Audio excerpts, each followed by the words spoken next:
इतवार को शब बारात है और शब बारात को जो है ना तकरीबन तमाम मुसलमान ख़बरों की अपने मरहूमीन की ख़बरों की ज़ियारत करते हैं। तो उस मुनासबत से बेहतर और मुनासिब यह समझा गया कि ज़ियारत क़ुबूर को क्या आदाब बयान किए जाएँ। जब आप क़बरों की ज़ियारत के लिए जाएँ तो जो है ना उसके आदाब क्या हैं कि आपको किन आदाब का पास व लिहाज रखना चाहिए, उसके ताल्लुक़ से कुछ बातें बयान की जाएंगी। सबसे पहले कुछ बातें तमहीदी तौर पर मैं आपको बतलाता हूँ। सबसे पहले जो है ना क़बरों की ज़ियारत कौन कर सकते हैं, पहली बात। फिर दूसरी बात, क़बरों की ज़ियारत का मकसद क्या होना चाहिए, मकसद क्या होना चाहिए। फिर उसके बाद क़बरों की ज़ियारत कैसे होनी चाहिए। तो क़बरों की ज़ियारत कौन कर सकते हैं। क़बरों की ज़ियारत जो है ना मर्द भी कर सकते हैं, औरतें भी कर सकती हैं, लेकिन बाज़ उलमा के पास औरतें नहीं कर सकती। बाज़ उलमा ने कहा है कि औरतों को क़बरों की ज़ियारत की इजाज़त नहीं है। उनकी दलील तिरमिज़ी शरीफ की एक हदीस है कि जिसमें सरकार दो आलम सल्लल्लाहु अलैहि वसल्लम ने फरमाया कि लाअनल्लाहु अला ज़ुवारातिल क़ुबूर और कमा क़ाल अलैहिस्सलातु वस्सलाम, कि क़ब्र की ज़ियारत करने वाली औरतों पर अल्लाह की लानत है। तो इस हदीस को पेश नज़र रखकर और फितने के पेश नज़र बाज़ उलमा ने क्या है मालूम है, ये कहा है कि क़बरों की ज़ियारत दुरुस्त जो है ना नहीं है। लेकिन जहाँ तक हदीस का सवाल है, इमाम तिरमिज़ी ने जो है ये हदीस जो लानत वाली जो हदीस है, इसके ताल्लुक़ से इमाम तिरमिज़ी ने ख़ुद ये हदीस ज़िक्र करने के बाद फरमाया है कि ये हदीस ख़बरों की ज़ियारत की इजाज़त देने से पहले की है। पहले आपने फरमाया ख़बरों की ज़ियारत से मना भी फरमाया था और सबको मना फरमाया था। मर्दों और औरतों को सबको क्या कर दिया था, मना फरमा दिया था। और औरतों को भी ख़ास तौर पर जो है ना ये फरमा दिया था कि ज़ियारत करने वाली औरतों पर अल्लाह की लानत है। लेकिन बाद में सरकार ने फरमाया नहयतुकुम अन ज़ियारतिल क़ुबूरि फ़ज़ूरुहा, मैंने तुम्हें ख़बरों की ज़ियारत से मना किया था, लिहाजा अब तुम उसकी ज़ियारत कर सकते हो। जब सरकार ने आम तौर पर ज़ियारत का हुक्म दिया है तो उसमें मर्द भी आ गए, औरतें भी आ गई। तो ये जो लानत वाली हदीस है, इजाज़त की हदीस से पहले की है, ये उलमा ने कहा है। तो बहरहाल औरतों के लिए इजाज़त तो है लेकिन शराइत भी ज़रूर है। औरतों के लिए इजाज़त तो है लेकिन शराइत भी हैं। क्या शराइत है? औरतों के लिए सबसे पहली शर्त यह है कि अपने शौहर की इजाज़त लेकर ज़ियारत के लिए जाए।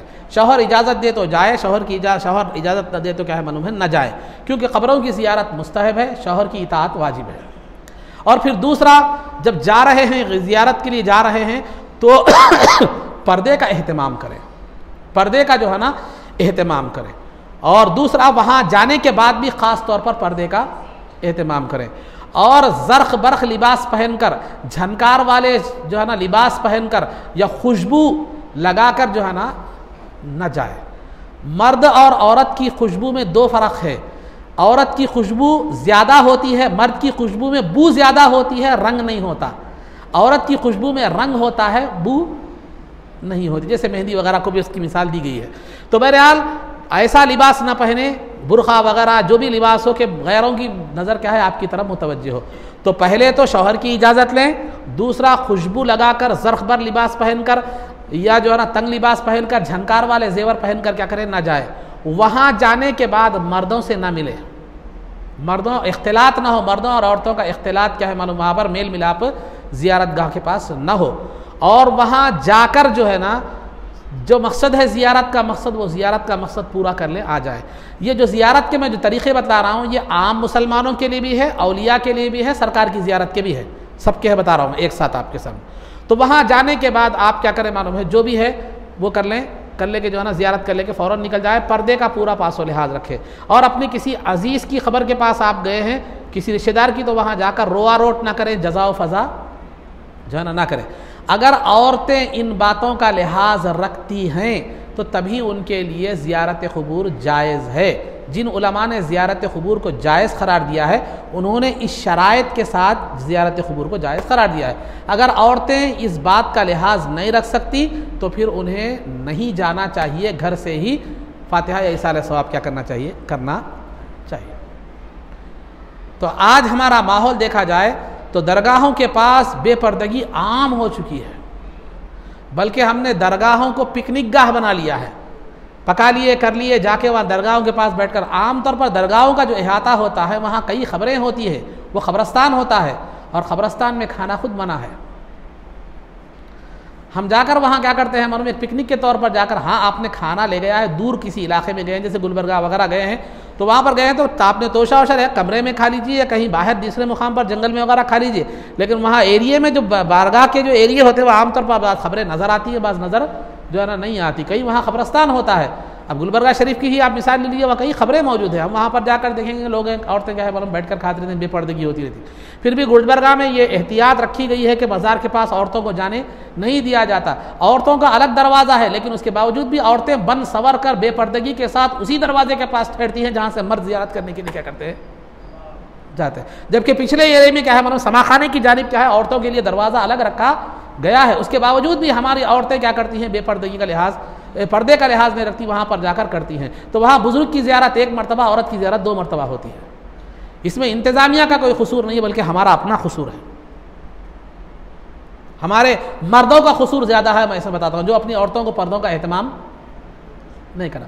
तो ये ज़ियारत मुस्तहब है और बेपर्दगी हराम है। एक मुस्तहब काम करने के लिए आप हराम काम कर रहे हैं, ये कहाँ तक सही है आपके लिए? इससे बचने की ज़रूरत है। आप अपनी औरतों को पर्दा नहीं करा सकते या आपकी औरतें पर्दा नहीं कर सकती तो मत ले जाइए, ये सब में बेहतर है, क्योंकि एक मुस्तहब चीज़ के लिए हराम काम नहीं करना है। रहमताबाद का मामला भी वैसे ही है, अजमेर शरीफ का तो पूछिए ही मत।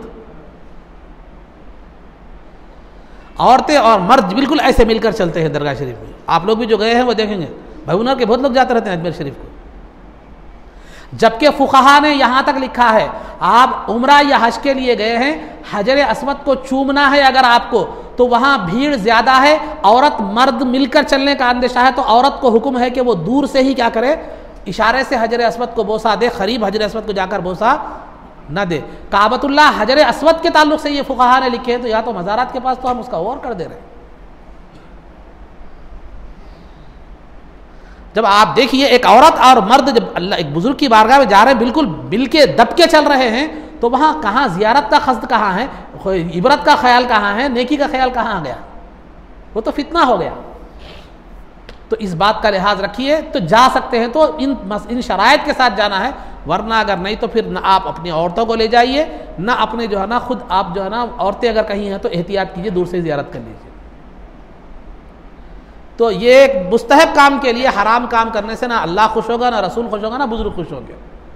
ये बात ख़ास तौर पर क्या कीजिए, जो है ना लिहाज इस बात का रखिए। तो ये पहला जो है ना, ये पहली बात। तो ये कौन जा सकते हैं, कौन नहीं जा सकते? मर्द भी जा सकते हैं, औरतें भी जा सकते हैं, लेकिन उन शराइत के साथ, ठीक है। अब रहा दूसरी चीज़, वहाँ किस मकसद से जाना चाहिए? दरगाहों को जो जा रहे हैं, आम मोमिन की मज़ार हो, दरगाह हो या सरकार की, तो किस मकसद से जाना चाहिए? तो जो है अगर एक आम मोमिन की मज़ार पर अगर आप जा रहे हैं, आम ख़बरस्तान में अपने अजीज़ों की मज़ार पर आप ख़बर पर अगर आप जा रहे हैं, तो आपकी नीयत ईसाले सवाब और इबरत होनी चाहिए। आपकी नीयत इबरत और ईसाले सवाब होनी चाहिए। यानी मतलब यह है कि इबरत क्या है? इबरत का मतलब यह है कि एक दिन मुझे भी यहाँ आना है, एक दिन मुझे भी इस दुनिया को, इस जहान को आबाद करना है। यहाँ अच्छे अच्छे वक्त के बड़े पहलवान, मालदार, बड़े लीडर, बड़े कायद आज यहाँ पर दफन हैं बेबसी की हालत में। मुझे भी एक मरतबा यहाँ पर आना है, मुझे भी इस खबर के गड़े में सोना है, मुझे भी इस मिट्टी तले, इस ज़मीन के तले दबा रहा है, मेरे जिस्म को दबाया जाएगा। ये इबरत है। और दूसरा ईसाल सवाब, आप फातिहा दिलाकर क्या कीजिए, उनको सवाब क्या कीजिए, पहुँचाइए। वो कैसा दिलाना आगे बताता हूँ मैं। तो ये सवाब पहुँचाइए, ईसाल सवाब करना। तो आम मोमिन की अगर मज़ार पर जाए तो सवाब पढ़ा, जो भी आप पढ़े हैं उसको सवाब पहुँचाना, उनके लिए दुआए मग़फ़िरत करना और इबरत के लिए आपको जाना है। अगर किसी अल्लाह वाले की मज़ार पर अगर आप जाते हैं तो आपको वहाँ भी यही चीज़ें हैं, इबरत ईसाल सवाब, मगर वहाँ हुसूल फैज़ भी एक चीज़ है। इबरत क्या होनी चाहिए? अगर दुनिया में जिंदा रहने का हक होता तो ये अल्लाह के वली को होता, क्योंकि इन्होंने अपनी सारी ज़िंदगी अल्लाह रब्बुल इज़्ज़त की इताअत और फरमाबरदारी में गुजारी है। दुनिया में अगर जीने का हक होता तो इनको होता, लेकिन क़ानून कुदरत यह है कि कोई भी अल्लाह का महबूब बंदा हो वो उसे इस दुनिया से जाना है। तो हमें भी इस दुनिया से जब रहने का हक रहने वाले ये लोग नहीं रह सके तो हमें भी क्या करना है, एक दिन जाना है। ये इबरत होनी चाहिए। और दूसरा ईसाल सवाब, बुजुर्गों को खा घर में से करें या मज़ार के पास जाकर ईसाले सवाब पढ़कर जो बख्शना जिसको हम कहते हैं, ये आम नीयत, आपकी नीयत ये होनी चाहिए कि अल्लाह मैंने जो भी पढ़ा है ये फुला, मिसाल के तौर पर बंदा नवाज की बारगाह में जो है ना, बंदा नवाज की बारगाह में मेरा सवाब बतौर हदिये के पहुंचा, ये कहना है। बुजुर्गों के ताल्लुक से हदिये की नीयत रखना है, ये नीयत नहीं रखना कि मैं अपनी पढ़ने से, अपने फातिहा से उनको फ़ायदा पहुंचाऊंगा। उनकी बारगाह में बतौर हदिये के मेरा जो है ना सवाब पहुंचे। ये मेरे उस्ताद मोहतरम शेखुल हदीस मोहम्मद ख्वाजा शरीफ साहब रहमतुल्लाह ताला अलैह हमेशा फरमाया करते थे, बुजुर्गों की बारगाह में कभी भी ईसाले सवाब करे तो हदिये का नज़रिया रखकर करना चाहिए, हदिये का नज़रिया रखकर करना चाहिए। मैं सवाब पहुंचा रहा हूं, पढ़कर उनको फ़ायदा पहुंचा रहा हूं, ये नीयत आपकी आम मोमिनीन के ताल्लुक से है, कर लीजिए, लेकिन बुजुर्गों के ताल्लुक से ऐसा नहीं होना चाहिए। तो क्या होना चाहिए? इबरत कि जब ये इस दुनिया में नहीं रहे जो रहने के हकदार थे, फिर हमारा क्या मसला है। फिर दूसरा, ईसाले सवाब भी बतौर हदिये के करना है। और तीसरा, इमाम गज़ाली फरमाते हैं इह्या उल-उलूम में कि बुजुर्गों की ज़ियारत हुसूल फ़ैज़ के लिए करना है। अल्लाह ने उन्हें जो खैर का मंबा बनाया है, खैर का मरकज़ बनाया है, अल्लाह रब्बुल इज़्ज़त उनका फैज़ान, उनका खैर हम तक भी पहुँचाए, उनके उलूम से हमारे क़ुलूब को मुनव्वर फरमाए, उनकी जो है ना फ़ुयूज़ से हमारे क़ुलूब को भी क्या करे, मुनव्वर फरमाए। तो बुज़ुर्गों की ज़ियारत, इबरत, ईसाले सवाब बतौर हदिया और हुसूल फैज़, ये तीन जैसे बुज़ुर्गों की होना चाहिए।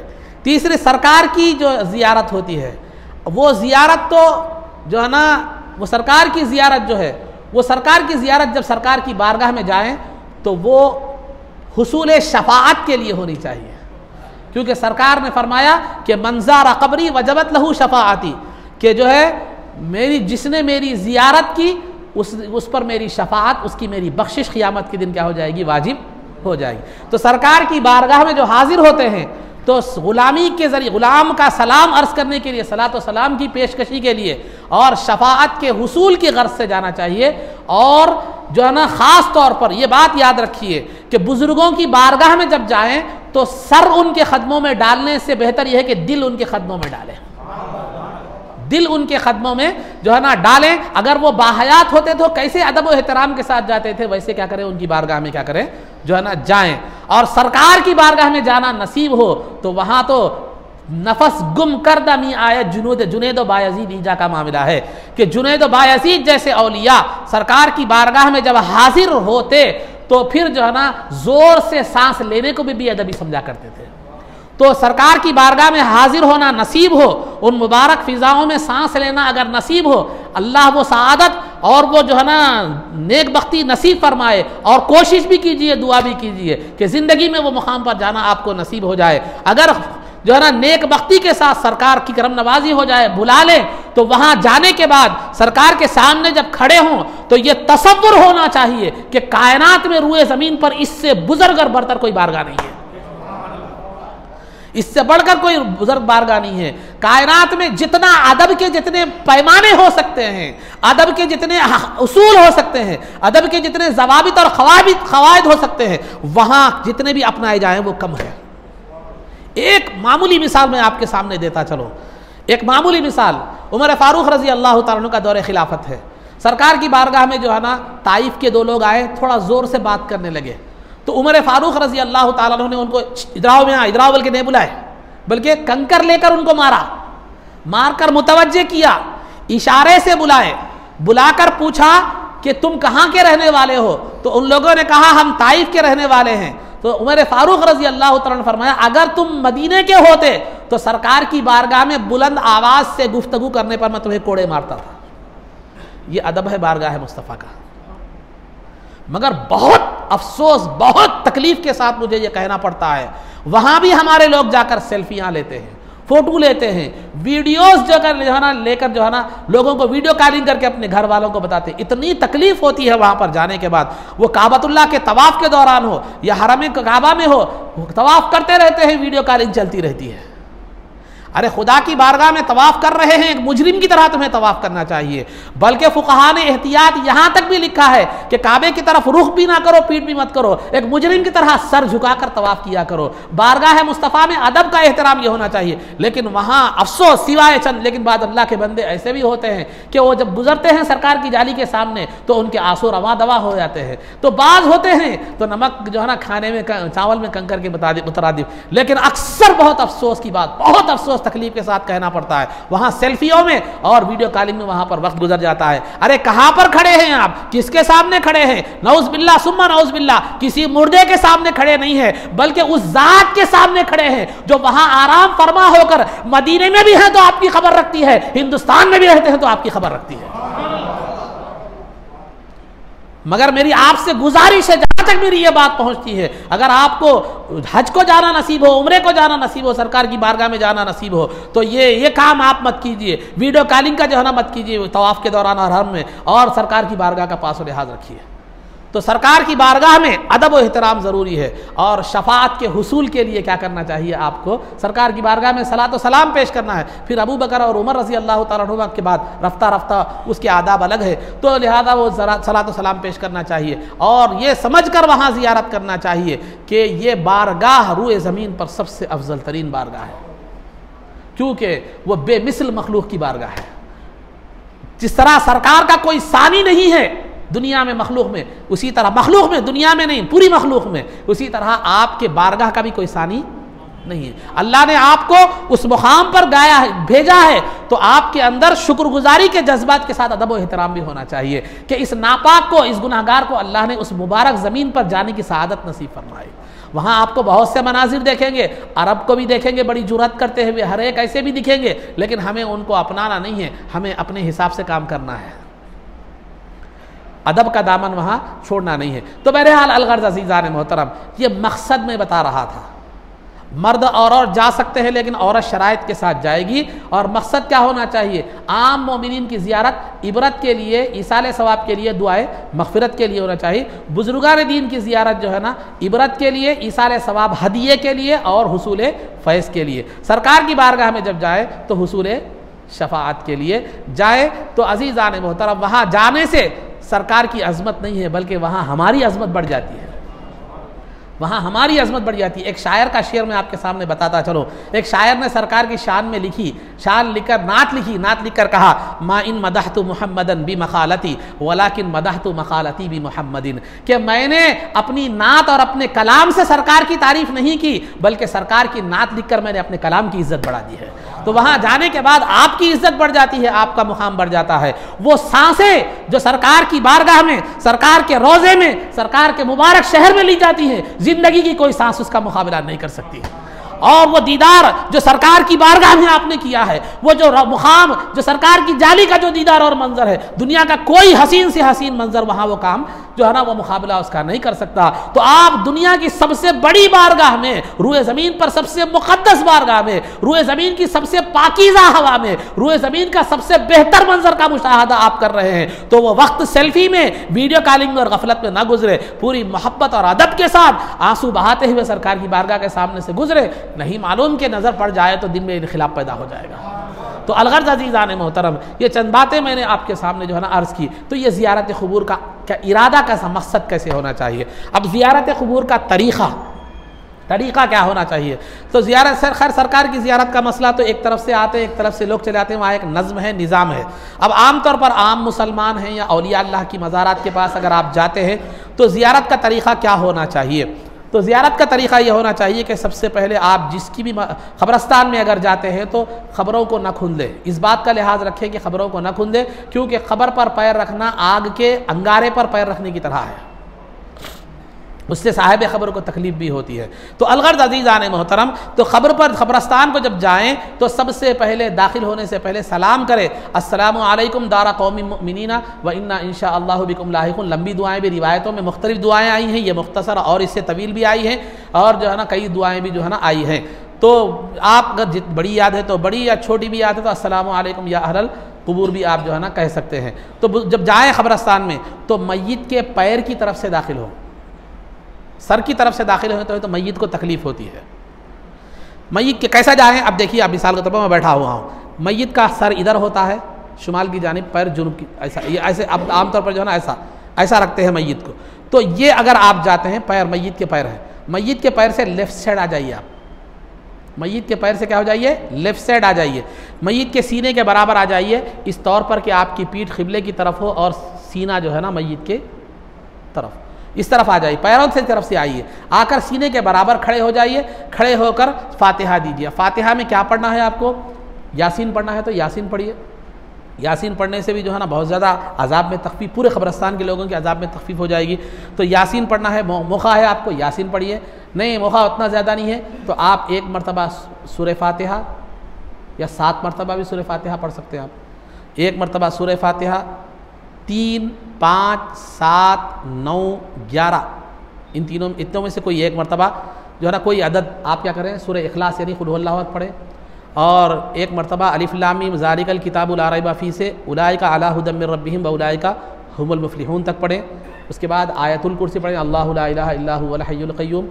उसके बाद आमनर रसूल पढ़ें, आमनर रसूल बिमा उन्ज़िला इलैहि मिर रब्बिही, वहाँ तक वाफ़ु अन्ना वग़फ़िर लना वरहमना अंत मौलाना फ़ंसुरना अलल क़ौमिल काफ़िरीन, यहाँ तक।